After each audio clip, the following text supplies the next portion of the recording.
If you want to run faster in the marathon, it's not just about running harder or running longer, it's about running smarter. So in this video, I'm gonna show you guys some of my key workouts that I do that have helped me get faster in the marathon, workouts that we're using to hopefully break 240 in the marathon in just a few weeks. So hopefully by the end of this video, using some of these workouts, you guys can also learn how to run faster for longer. Let's dive into it. Puma, sponsor of this series. I've been rocking their shoes for pretty much this entire prep. These are the Puma Deviate Elite 3. These are the shoes I'm gonna be wearing for the Tokyo Marathon. Absolutely love them. I've been wearing them for a lot of my speed workouts. This is kind of their like main marathon racing shoe. Truly one of the best marathon road running shoes I've worn. They're super lightweight, they're responsive, they're fast, they look sick. I mean, the colors are unbelievable. They just feel good on my feet. There's not like a lot of bells and whistles necessarily like some of the other super shoes, but I think that's kind of a good thing. Like sometimes when you add air pockets and all this other crap to the shoe, it's just like, it's too much, too many variables to go wrong. But these shoes just feel good. They're fast. So that's what we're rocking today, and in Tokyo as well. So today's workout is gonna be a speed workout. My first one back since getting the flu this last week. Terrible week. I felt like crap, but finally we're back to normal. Today's workout is going to be a 2-mile easy warm-up, and then we have 3 sets of the following: 1 mile at 5:45 pace, 1 mile at 6:35 pace, and then 1 mile at 6:10 pace. No rests or anything in between. We go hard mile, easier mile, medium mile, hard, easy, medium, hard, easy, medium. So that 3 times, it's gonna be a doozy. I'm excited for it. It'll be 13 miles total, because we'll have a 2-mile cool down at the end as well. So it's a big workout, but I'm excited to get back into it, and we'll go rip it. Let's go. We are 28 days from Tokyo Marathon. I'm excited, but that also makes me very scared. Really only have about 2 weeks left of training, and I had to miss almost this whole last week because I was sick. I don't feel any less fit. I think today will be a good confidence booster in that, but definitely sucks that I had to basically take a whole week off from making progress. So this morning for fuel, I did a Morton Solid 160, have something solid in the stomach. Then I did Morton Bicarb. I've been testing that a lot more recently, and I think I'm gonna use it on race day. Tons of science, tons of studies behind Bicarb for basically buffering the lactic acid in your muscles. So today's workout is perfect for that because we're doing miles at threshold pace. It's gonna help our body kind of clear that lactic a little bit quicker. And then I also did Morton Drink Mix 320 for some carbs, 2 scoops of Switchback electrolytes. All of that with about 25 ounces of water.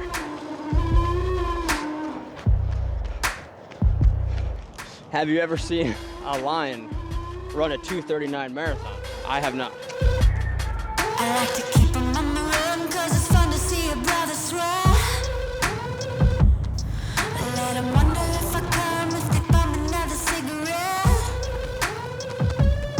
But if you pack up Too easy. I thought it was gonna be a lot harder than that. Holy Let it all out. I think that's why I throw up in high rocks. I think I've discovered that. It's because my breathing, it's like when my breathing patterns get screwed up. Like I'm not even pushing that hard. I just can't breathe from this cough. Okay, I gotta get this under control before I start. Okay, here we go. We'll figure it out. here comes trouble.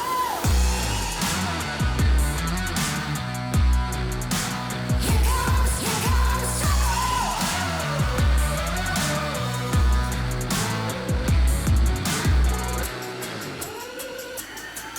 I'm the danger at your door. You only almost died once. One mid-run cough attack about to take us out. But besides that, great workout. 13-mile workout in the books. Felt really good on that one, especially considering how this last week went with the flu and IT band flare up and everything. Everything feels great right now. For the splits, we went 5:52. It was supposed to be 5:45, a little off on that one. And then 6:33, supposed to be 6:35. 6:08 was supposed to be 6:10. Then we went 6:04, was off on that one. The way the route was set up, it just happened to be every time I had to run my fastest mile, we were on the hilliest part, so that slowed me down. But I just tried to maintain effort, which I'm very happy with. 6:32 was supposed to be 6:35. 6:09 be 6:10, and then 6:06, missed that one again. It was supposed to be 5:45, and then 6:31 was supposed to be 6:35, and the last mile 6:07, which was supposed to be 6:10. So hit 6 out of the 9 splits. I think if we didn't have that hill in there, I would have hit all of them. But the whole point of this workout was to dip into our threshold at that 5:45 pace, hit that threshold effort, and then pull back a little bit into that like kind of more aerobic recovery float type effort, and then do a mile at marathon effort, which is about 6:05 to 6:10 for me to break 2:39, and then threshold, pull back, recover, marathon, threshold, and repeat. So great workout today.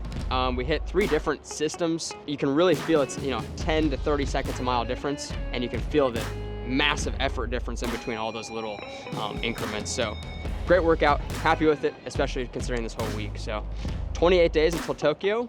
We'll see you guys back at home. I just got back home from our 13-mile speed workout. There's a couple more points I wanted to emphasize when it comes to speed work for marathon training. First is why speed workouts are so important, and there's 4 main reasons. 1, it improves your running economy, basically how efficient you are at running at faster paces. 2 is it can increase your lactate threshold or your lactate tolerance. 3, it increases your VO2 max, basically the amount of oxygen your body can utilize when running. And 4, it increases your leg turnover or your cadence, which is a key component of being able to run faster. And now that we know the importance of speed workouts, let me explain the main types of speed workouts we can do between interval workouts and tempo workouts. Interval workouts, like the one you just saw me do, are structured kind of like this, where it is a work to rest ratio. A classic marathon workout is 5 times 1 mile around 10K pace. So here's a small example of what that could look like. These big bars are your working sets, high intensity, then you get a quick rest, you get fully recovered, you add it again, rest, work, rest, and so on. This teaches your body to build up lactic acid, clear it out, recover, and come back fresh for another rep. And then we have tempo runs. And this, as you can see, is just a long, steady, sustained run at a specific effort or pace. A variation of this would be 5 miles at half marathon pace. You just run 1 sustained effort with no rest or recovery. It works similar systems, but just a little bit differently for slightly different physical stimulus. Now there is a 3rd type of speed workout that a lot of people incorporate, but not many people talk about, and that is strides. Strides kind of look like this. Typically done at the end of an easy run, strides are usually 20 to 30 second quick bursts of speed. This is great for leg turnover, power, and keeping your neuromuscular system in check. I'll usually do sets of about 6 to 8 strides, each one being about 20 to 30 seconds, and usually there is a full recovery in between each stride. Strides are a very small but very effective way of incorporating some extra speed workout into your routine. Now that we've talked about speed workouts, let me break down one of the other most important components of marathon training, the marathon workout or the long run. No matter what weekly distance you're running, your long run should always be about 20 to 30% of your total weekly volume. There are 3 main types of long runs you can do when training for a marathon. First, we have easy long runs, progression long runs, interval long runs. We'll first start with the one everybody knows, easy long runs. This is just a nice, easy, steady, consistent effort, again being 20 to 30% of your weekly miles. Pretty straightforward. Then the progression run, this is where we start at around our easy pace, and as the run progresses, we get faster and faster, finishing maybe around marathon or half marathon pace by the end of it. This is an amazing way to simulate that race day fatigue, what you're gonna feel like on race day. And we have interval marathon workouts. This is something kind of like we would do on a track for a speed workout, but longer reps. So for example, we would do 2 miles at marathon pace, 1 mile easy. 2 miles at marathon pace, 1 mile easy. The goal with these is to continue moving throughout the whole workout. You want to simulate what it's going to be like on race day during the marathon. Don't want to take too many rest breaks. Want to keep moving the whole time. Now, there is a fourth type of marathon workout that I've personally been doing a lot during this prep, and that is Zone 3 long runs. Zone 3 long runs are very similar to easy long runs, except they are at a little bit higher intensity, more in the heart rate zone 3. I personally think zone 3 runs are some of the most underutilized workouts by marathon runners, because although they do increase your risk of injury just a little bit, you get way more bang for your buck aerobically and a benefit on your lactate threshold. Your zone 3 effort should be semi-conversational, a little bit faster than your easy pace, but not quite as fast as your tempo or threshold pace. For most people, it's usually about 70 to 85% of your max heart rate. With all that being said, I've got an 18-mile long run tomorrow, so let's go hit it.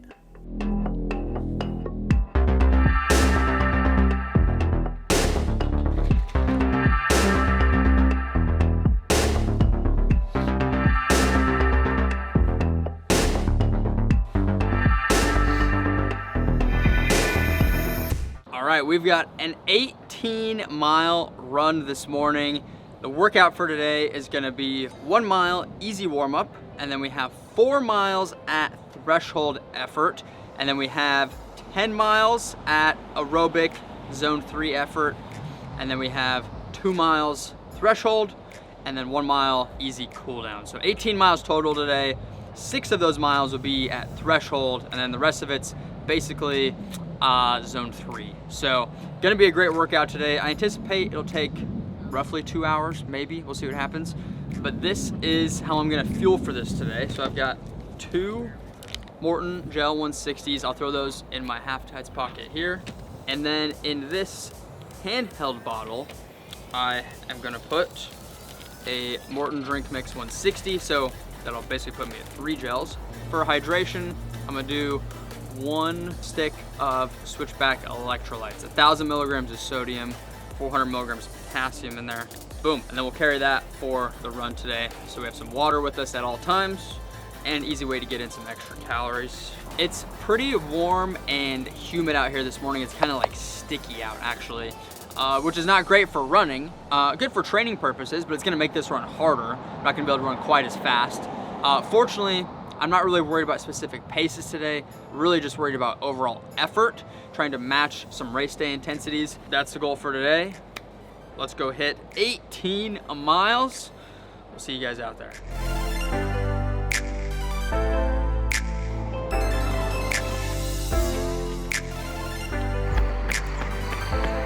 Just finished up our 4 miles at threshold effort. Averaged 6:14 per mile. Not super happy with that, but I think the effort was definitely there.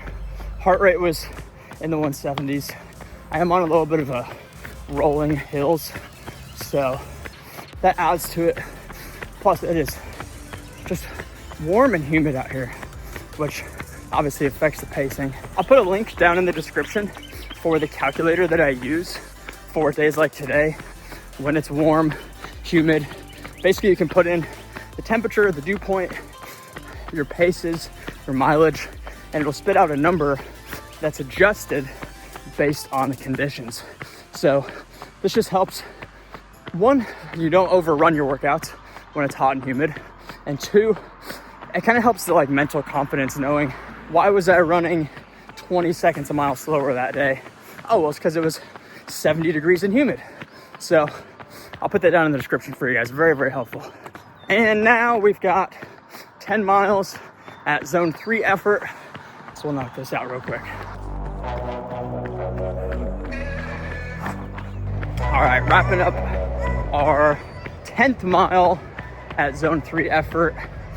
It's definitely warm and humid out here because these paces for all of training at zone 3 have been like 6:45 to 7 minutes per mile. And today we averaged 7:37. So like 30 to 45 seconds slower than normal. Kind of a terrible day for a workout, but good for training, I guess, getting our body a little heat adaptation. So after this, we've got 2 miles at threshold and then a 1 mile cool down. So only 3 miles to go. Let's go, let's finish this baby up. Just wrapped up the 2 miles at threshold effort.